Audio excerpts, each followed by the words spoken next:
This course is for everyone who want to learn C++ from beginner to ultimate level. C++, pronounced as C++, is a programming language begins as an expanded version of C.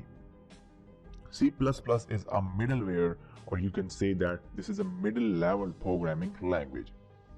C++ is statically typed, compiled, and general-purpose case-sensitive free-form programming language that supports procedural, object-oriented programming language and generic programming.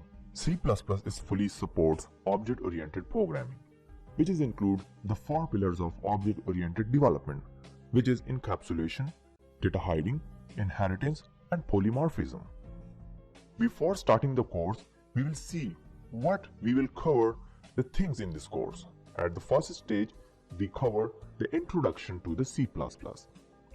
Then we cover the environment setup. In environment setup, we just install and download our IDEs what we are work on.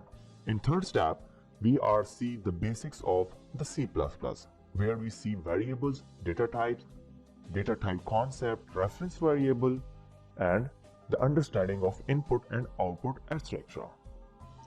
At fourth step, we will see the hands-on the operators and its type. We will see arithmetic operators, commas and the conditions, relational operator and the logical operator. The next we will see the decision making and the control flow. In next step, we will see the hands-on C++ decision making and the control flow. In this section, we will see if-else statement, statement control, C++ program that run the leap year, switch, break and continue statement. Moreover, we will see the loops in C++, which are do-while loop, for loop, and while loop. In next step, we will see the functions in C++.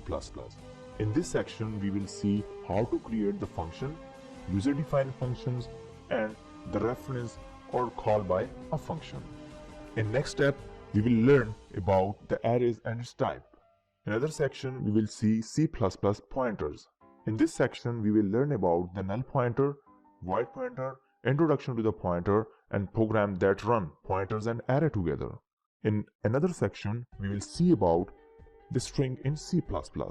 We will also see the C++ beyond the basics. After the basic section, we will move through the object-oriented programming in C++. In this section, we will learn about the classes and the object, the accessing data member, the class member of the function, the concept of the access specifier, understand the class constructor, copy constructor, friend function, inline function, and this pointer. After this object-oriented concept, we will see the first pillar of the object-oriented programming, which is inheritance and its type. In this section, we will understand about the inheritance, a program that runs inheritance in C++ and multi-level inheritance. After this section, we will hands-on some advanced object-oriented concept. In this section, we will learn about the function overloading, encapsulation, abstractions, or a data hiding concept in C++, exception handling in C++, polymorphism in C++, template, and recursion in C++. After that section, we will learn about some of the file handling in C++.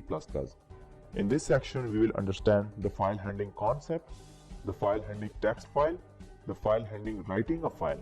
After this, we will learn about the data structure in C++. We will learn about the data structure in C++ in Introduction to the Data Structure, the data structure stack, and the queue concepts. After this, we will learn about the templates in C++, then exception handling in C++, and at the last, the hands-on the dynamic memory in C++.